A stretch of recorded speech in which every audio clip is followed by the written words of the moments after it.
台湾汤品5以台湾史诗巨片《斯卡罗》伫台南所留的片场景观，虽然现场看起来并无像影片中遮尔丰富，不过相对会带动观光。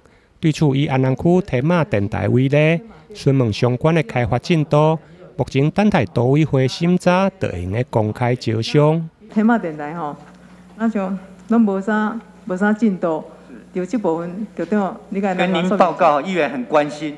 那这个事情，其实我们从去年开始，已经有潜在的厂商用自己的方式提出来。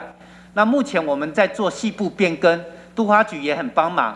那我们也在地方准备要再开，已经开过2次的公听会了。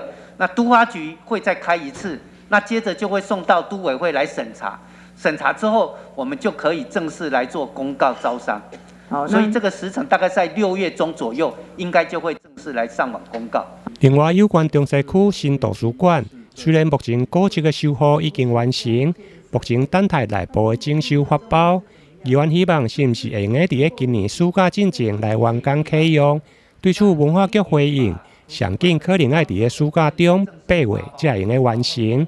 台南新闻林根采访报道。